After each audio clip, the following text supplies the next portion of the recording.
Hello everyone, welcome again to Daksh electrical engineering academy. तो आज हम एक नया टॉपिक स्टार्ट करने वाले हैं मशीन में, synchronous machine.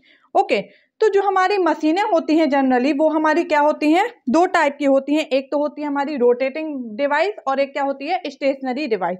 Okay, stationary device में हमारा क्या आता है, ट्रांसफार्मर। हम पहले ट्रांसफार्मर डिटेल में डिस्कस कर चुके हैं कि ट्रांसफार्मर क्या है, एक हमारी स्टैटिक डिवाइस है। और जो रोटेटिंग डिवाइस है वो क्या होती है, जैसे डीसी मशीन है हमारी, इंडक्शन मशीन भी हम पढ़ चुके हैं। अब हम लास्ट में डिस्कस करने वाले हैं सिंक्रोनस मशीन। ठीक है, तो सबसे पहले सिंक्रोनस मशीन क्या है हमारी, ये एक टाइप की क्या है, रोटेटिंग डिवाइस है। It is a rotating machine. Okay, ये कैसी मशीन है जो कि क्या करती है, रोटेट करती है। ओके, तो सिंक्रोनस मशीन कैसी है, रोटेटिंग मशीन है हमारी। ओके, तो जो भी रोटेटिंग मशीन होती हैं इसमें हमारे दो पार्ट होते हैं, ये हम पहले ही पढ़ चुके हैं। हमने डीसी भी पढ़ा है, सिंक्रोनस भी पढ़ा है, उसमें आपने अच्छे से पढ़ा है कि जो भी रोटेटिंग डिवाइस होती है, मशीन होती है, उसके दो पार्ट होता है। एक पार्ट क्या कहलाता है हमारा, स्टेटर, जो कि क्या होता है, स्टेशनरी। और दूसरा पार्ट जो होता है वो क्या होता है हमारा, रोटर, जो कि कैसा होता है हमारा, रोटेटिंग।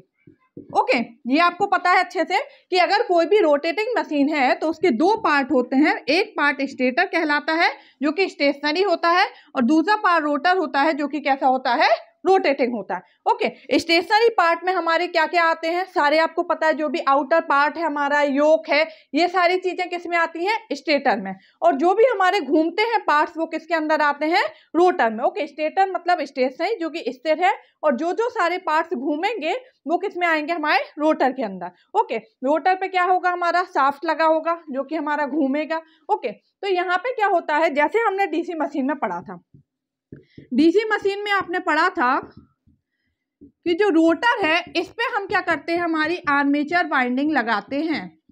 ओके, अभी एक एक चीज मेरे को बताने की जरूरत नहीं है कि आर्मेचर वाइंडिंग क्या होता है। ये सारी चीजें आप लोग पढ़ चुके हैं अच्छे से कि आर्मेचर वाइंडिंग क्या होता है हमारा। डीसी में हमने पढ़ा था लैप वाइंडिंग क्या है, वेब वाइंडिंग क्या है, तो ये सारी चीजें आपको पता है। आर्मेचर वाइंडिंग क्या होता है हमारा, मतलब जो भी हमारे कंडक्टर्स होते हैं उन सबको जोड़ के जो भी हमारी बाइंडिंग बनती है उनको क्या बोलते हैं, हम आर्मेचर बाइंडिंग बोलते हैं। ओके, तो डीसी मशीन में क्या था, ये जो हमारी आर्मेचर वाइंडिंग थी ये किस पे लगी हुई होती थी, हमारी रोटर पे लगी हुई होती थी। क्यों हम रोटर पे लगाते थे, क्योंकि डीसी में हमें क्या है, आउटपुट हमें क्या चाहिए पड़ता था, डीसी। ओके, और अंदर जो हमारा जनरेट होता था इनसाइड द मशीन, वो क्या जनरेट होता था हमारा, AC. Okay, inside the machine AC generate. अब इस एसी को डीसी में कन्वर्ट कौन करता था, हमारा कम्यूटेटर। कम्यूटेटर लगा के हम क्या करते थे, जो हमारा एसी अंदर जनरेट हुआ उसको किस में कन्वर्ट करते थे, हमारे डीसी में। ओके, इसलिए हम इसको क्या करते थे, रोटर पे रखते थे, क्योंकि कम्यूटेटर क्या है, रोटेट करेगा तब वो एसी को किस में कन्वर्ट करेगा, डीसी में। और स्टेटर तो स्टेशनरी होता है, तो अगर हम उस पर रख देंगे तो उसमें कम्यूटेटर तो हमारा लगेगा नहीं। इसलिए हम क्या करते थे कि जो आर्मेचर वाइंडिंग थी वो हमारी डीसी मशीन में कहाँ रखते थे, रोटर में। ओके, बट यहाँ पे हमारा क्या है, उल्टा है। हम जो आर्मेचर वाइंडिंग है वो कहाँ पे रखते हैं, स्टेटर पे। ओके, और आर्मेचर वाइंडिंग स्टेटर पे रखना ही सबसे बेस्ट होता है। उसके कई सारे एडवांटेज भी हैं, वो अभी हम आपको बताएंगे कि अगर आप आर्मेचर वाइंडिंग स्टेटर पे रखते हैं तो उससे क्या होता है हमारा। ठीक है, तो अगर आप आर्मेचर वाइंडिंग स्टेटर पे रखते हैं हमारे, तो उससे बहुत सारे एडवांटेज हैं। तो सबसे पहली चीज यहाँ पे कि जो हमारा स्टेटर है उस पर हम क्या करेंगे, आर्मेचर वाइंडिंग रखेंगे। ओके, आर्मेचर वाइंडिंग जो है उस पे हम क्या करेंगे, वो किस पे रखेंगे, हमारी स्टेटर पे। ठीक है, और इसको हम क्या देंगे, 3 फेज एसी सप्लाई। ओके, ये हमारी आर्मेचर वाइंडिंग कैसे कनेक्ट होगी, हमारी 3 फेज एसी सप्लाई से। और रोटर जो है इस पे हम क्या रखेंगे, हमारी फील्ड वाइंडिंग। ये जस्ट अपोजिट है डीसी मशीन के। डीसी मशीन में हम रोटर पे आर्मेचर वाइंडिंग रखते थे और स्टेटर पे क्या रखते थे, हमारी फील्ड वाइंडिंग रखते थे। ठीक है, यहाँ पे हम फील्ड वाइंडिंग रखेंगे किस पे, रोटर पे, और इसको हम क्या देते हैं, डीसी सप्लाई देते हैं। ठीक है, सबसे मेन चीज स्टेटर पे क्या रखना है, आर्मेचर वाइंडिंग। आर्मेचर वाइंडिंग किससे कनेक्ट होगी, 3 फेज एसी सप्लाई से। रोटर पे क्या रखना है, फील्ड वाइंडिंग। फील्ड वाइंडिंग किससे होगी कनेक्टेड, डीसी सप्लाई से। तो यहाँ पे कितने सप्लाई है, ओवरऑल 2 सप्लाई है। एक क्या है, 3 फेज एसी सप्लाई जो कि हमारी आर्मेचर वाइंडिंग कनेक्ट है, और एक क्या है, डीसी सप्लाई जो हम किस में दे रहे हैं, फील्ड वाइंडिंग में दे रहे हैं। तो यहाँ पे हमारी दो सप्लाई है, इसलिए हम क्या बोलते हैं कि सिंक्रोनस मशीन क्या है, हमारी doubly excited machine okay.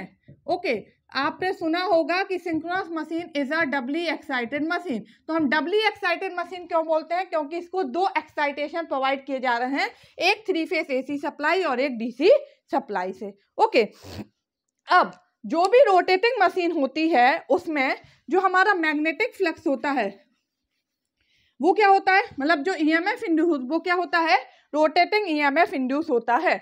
Okay, जो भी रोटेटिंग डिवाइस होती है उसमें जो EMF होता है वो कैसा होता है, रोटेटिंग EMF होता है, या फिर हम बोल सकते हैं मोशनल EMF होता है, मतलब EMF जो कि कैसा करता है, घूमता है। ओके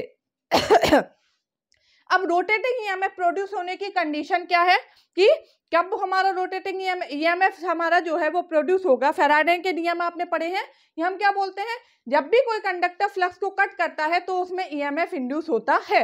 ओके, अब कंडक्टर फ्लक्स को कट करेगा तो इसमें कंडीशन क्या है, दो कंडीशन होगी। ठीक है, या तो क्या होगा, कंडक्टर रोटेटिंग होना चाहिए तो फ्लक्स स्टेशनरी होना चाहिए, या फिर फ्लक्स रोटेटिंग होगा तो कंडक्टर क्या होगा, स्टेशनरी होगा। तभी एक दूसरे के बीच में क्या आएगा हमारा, तभी एक दूसरे के बीच में जो है हमारा वो क्या आएगा, म्यूचुअल रोटेशन आएगा। ओके, या तो हमारा क्या है, दो कंडीशन हो सकती है, या तो कंडक्टर क्या है, स्टेशनरी हो, ठीक है, EMF क्या हो, कंडक्टर हमारा क्या है, स्टेशनरी हो, और जो हमारा EMF है जो फील्ड वाइंडिंग से हमारा बना हुआ है रोटेटिंग EMF वो क्या है हमारा, स्टेशनरी हो। ऐसे लिखते हैं, दो चीज होनी चाहिए, या तो conductor stationery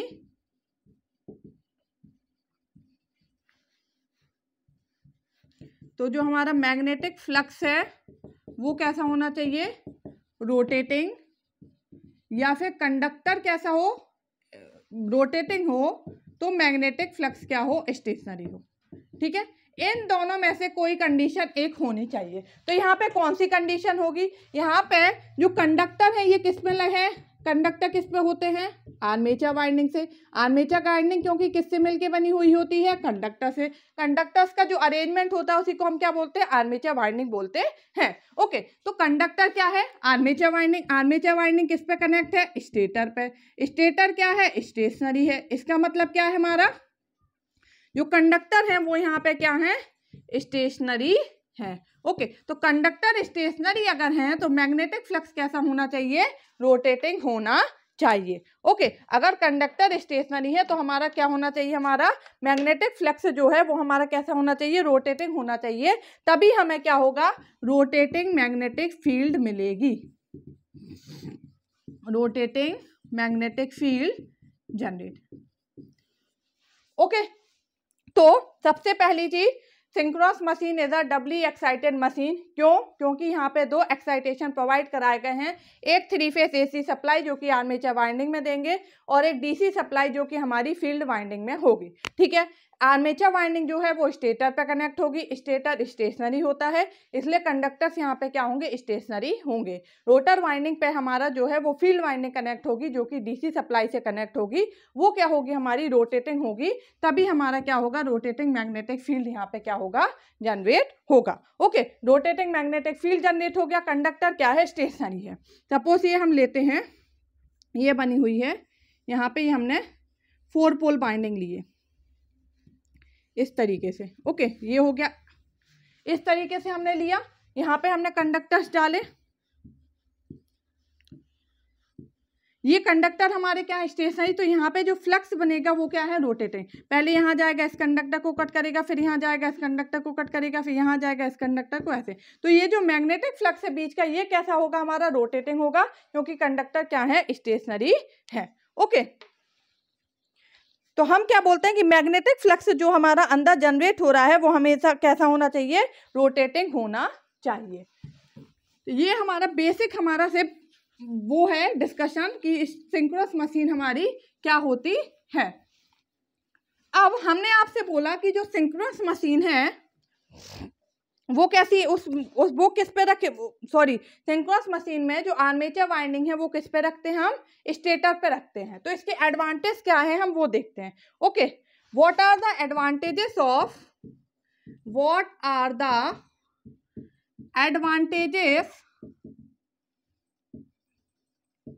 of having armature winding on stator, having armature winding on stator। ठीक है, हम आर्मेचर वाइंडिंग को स्टेटर पे रखते हैं, इसके क्या क्या हमारे एडवांटेजेस हो सकते हैं। ओके, तो सबसे पहला एडवांटेज क्या होता है हमारा, मोर इकोनॉमिकल। ओके, सबसे पहला एडवांटेज क्या है, मोर इकोनॉमिकल। कैसे इकोनॉमिकल है, इकोनॉमिकल मतलब क्या होता है, इकोनॉमी मतलब पैसे से रिलेट करना। ठीक है, तो ये हमारा मोर इकोनॉमिकल होता है, मतलब सस्ता होता है। कैसे, क्योंकि हम बात कर रहे हैं कि हमने जो रोटर है, रोटर पे क्या कनेक्ट किया हुआ है, डीसी सप्लाई। ठीक है, डीसी में कितने पॉइंट होते हैं, एक पॉजिटिव और एक नेगेटिव। अगर हम इसी पे एसी सप्लाई कनेक्ट करते तो कितने होते हमारे, R/B। ठीक है, 3 फेस एसी सप्लाई कनेक्ट कर रहा है ना, तो 3 फेस होते कि नहीं होते, तो तीनों फेस के लिए हमें एक एक क्या चाहिए पड़ती, स्लिप रिंग। तीनों फेस के लिए हमें करंट कलेक्ट करने के लिए क्या होता है, स्लिप रिंग रिक्वायर्ड होती है। तो अगर हम इससे एसी सप्लाई कनेक्ट करते तो हमें यहाँ पे 3 स्लिप रिंग्स रिक्वायर्ड होती। ठीक है, 3 slip rings required to collect current. और हमने अगर डीसी सप्लाई की है तो कनेक्ट की है, तो यहाँ पे हमें कितनी स्लिप रिंग चाहिए है, 2 स्लिप रिंग चाहिए है। ठीक है, तो हमारी क्या हो गई, एक स्लिप रिंग यहाँ पे क्या हो गई हमारी, कम हो गई। इसलिए हम क्या बोलते हैं कि अगर हम आर्मेचर वाइंडिंग को स्टेटर पे रखते हैं, क्योंकि आर्मेचर वाइंडिंग 3 फेज से कनेक्ट है ना, और रोटर से क्या कनेक्ट है, फील्ड वाइंडिंग, और फील्ड वाइंडिंग तो किससे कनेक्ट है, डीसी सप्लाई से। तो यहाँ पे क्या है, एक स्लिप रिंग की हमारी जो कीमत है वो क्या होती है, कम हो जाती है, बच जाती है। इसलिए हम क्या बोलते हैं हमारा कि ये जो है वो कैसा होता है, मोर इकोनॉमिकल होता है। ओके, क्या बोल सकते हैं हम, if armature winding on rotor be required 3 slip ring, or if DC winding is put on the rotor then be required only 2 slip ring। ठीक है, अगर हम DC सप्लाई को रोटर पे कनेक्ट करते हैं तो हमें केवल 2 स्लिप रिंग की जरूरत पड़ती है, और अगर हम 3 फेस AC सप्लाई को रोटर पे कनेक्ट करते हैं तो हमें 3 स्लिप रिंग की जरूरत पड़ती है। तो यहाँ पे हमें 1 स्लिप रिंग की कम जरूरत पड़ी, इसलिए हमारा क्या होता है, ज्यादा इकोनॉमिकल होता है अगर हम आर्मेचर वाइंडिंग को स्टेटर पे रखें तो। ठीक है, फर्स्ट पॉइंट। सेकेंड पॉइंट, मोर इफिशिएंसी।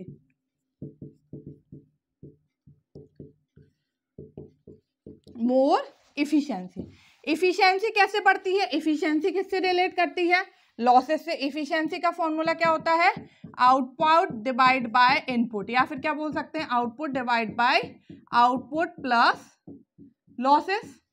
ठीक है, तो लॉसेस जितने हमारे क्या होंगे, कम से कम होंगे, ये ओवरऑल टर्म क्या होगा, उतना कम होगा, इफिशिएंसी क्या होगी, उतनी हमारी क्या होगी, ज्यादा होगी। ठीक है, तो जब हमने बोला कि हम स्टेटर आर्मेचर वाइंडिंग को स्टेटर पे रख रहे हैं, तो हमें यहाँ पे केवल क्या है, 2 स्लिप रिंग रिक्वायर्ड है। ठीक है, ओनली 2 स्लिप रिंग्स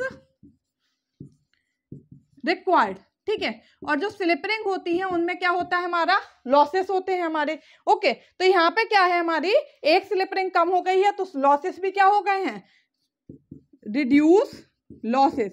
यहाँ पे लॉसेस क्या हो गए हैं, कम हो गए। जो एक स्लिप रिंग में लॉस हो रहे थे उतना लॉस क्या हो गया है, कम हो गए हैं, इसलिए so that efficiency increase. Okay, तो फर्स्ट क्या हो गया, मोर इकोनॉमिकल, दूसरा क्या हो गया, मोर इफिशियंसी। दोनों ही किससे रिलेटेड है, स्लिप रिंग से, क्योंकि हमने स्टेटर पे आर्मेचर वाइंडिंग लगा दी है इसे, और रोटर पे फील्ड वाइंडिंग लगाई। फील्ड वाइंडिंग डीसी से कनेक्ट है, इसलिए वहां पे केवल 2 स्लिप रिंग कनेक्ट होंगी, इसलिए ये ज्यादा इकोनॉमिकल हो गया और इसकी इफिशियंसी भी क्या हो गई, हमारी बढ़ गई। ठीक है, नेक्स्ट पॉइंट क्या है, बेटर इंसुलेशन।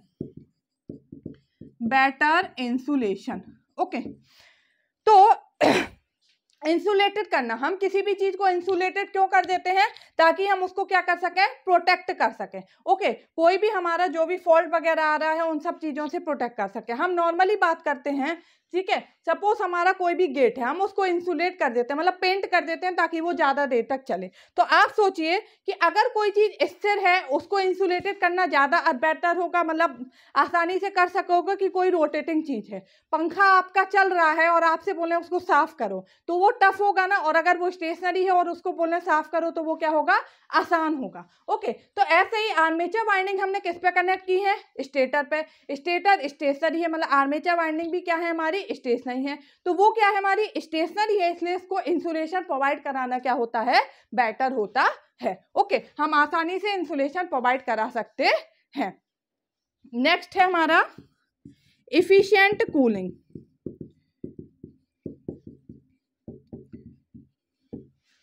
कूलिंग भी यहाँ पे क्या है, आर्मेचर वाइंडिंग स्टेटर पे और स्टेटर स्टेशनरी है, इसलिए कूलिंग यहाँ पे क्या होती है, आसानी से हम प्रोवाइड करा सकते हैं।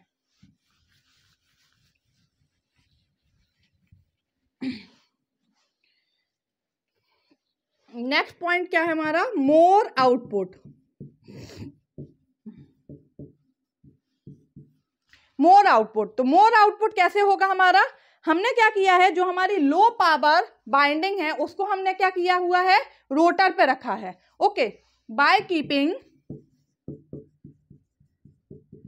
Low power binding on rotor, हमने जो लो पावर बाइंडिंग है उसको हमने किस पे रखा है, रोटर पे रखा है। तो जो हमारा वेट है रोटर का, ठीक है, कोई चीज है, सपोज हम दौड़ने जा रहे हैं, हमने एक बैग टांगा हुआ है तो हम तेजी से दौड़ पाएंगे। अगर हमने 2 बैग रख दिए, हमारे ऊपर 4 बैग रख दिए, तो हमारी स्पीड क्या होगी, कम हो जाएगी। ओके, तो जो हमारी 3 फेस AC बाइंडिंग है जिसका क्या होता है, ज्यादा पावर होता है हमारा। ओके, और जो DC बाइंडिंग है उसका पावर क्या है, कम है। हमने रोटर पे क्या रखा है, लो पावर बाइंडिंग रखी है, मतलब DC बाइंडिंग रखी है। तो जो रोटर है उसका जो वेट है वो क्या हो जाता है, रिड्यूस हो जाता है।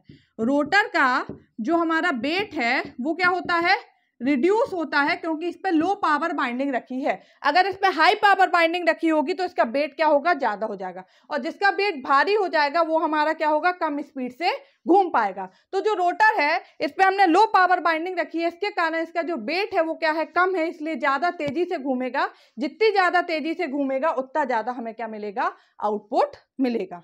ओके,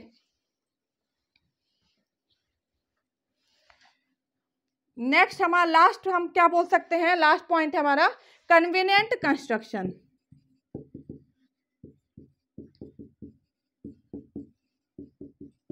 कंस्ट्रक्शन में भी क्या होता है, हमारा प्रॉब्लम नहीं होती है। क्यों, क्योंकि हमने आर्मेचर वाइंडिंग स्टेटर पे रखी है, तो स्टेशनरी चीज को हमारा बनाना क्या होता है, ज्यादा आसान होता है, इसलिए यहाँ पे कंस्ट्रक्शन क्या है, हमारा कन्वीनियंट होता है। ओके, तो हम क्या बोलते हैं कि हम स्टेटर बाइंडिंग पे, क्योंकि हमें ये चीज डाउट रहती है कि हमने डीसी में आर्मेचर बाइंडिंग पे क्यों, वो रोटर पे क्यों रखी थी आर्मेचर बाइंडिंग, और हमने यहाँ पे स्टेटर पे क्यों रखी है। तो स्टेटर पे आर्मेचर बाइंडिंग रखना ही सबसे बेस्ट ऑप्शन है।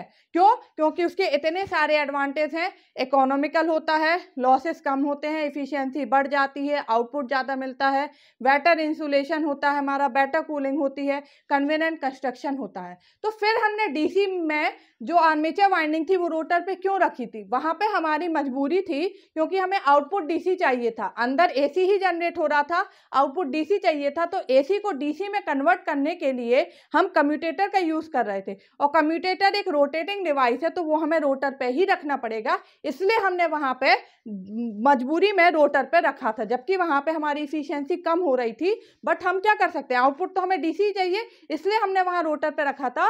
वैसे बेस्ट ऑप्शन जो है आर्मेचर वाइंडिंग का, वो स्टेटर पे रखना ही होता है। ओके, तो ये आपको समझ में आया कि हम सिंक्रोनस मशीन में जो आर्मेचर वाइंडिंग है वो किस पे रखेंगे, स्टेटर पे, फील्ड वाइंडिंग किस पे रखेंगे, रोटर पे। Armature winding 3 phase AC supply से कनेक्ट होगी, रोटर वाइंडिंग जो फील्ड वाइंडिंग है वो डीसी सप्लाई से कनेक्ट होगी। तो यहाँ पे 2 एक्साइटेशन है, इसलिए उसको हम क्या बोलते हैं, डबली एक्साइटेड मशीन बोलते हैं। ओके, तो ये था हमारा बेसिक सा ओवरव्यू सिंक्रोनस मशीन के बारे में। ओके, इसके आगे का हम नेक्स्ट क्लास में डिस्कस करेंगे। Thank you.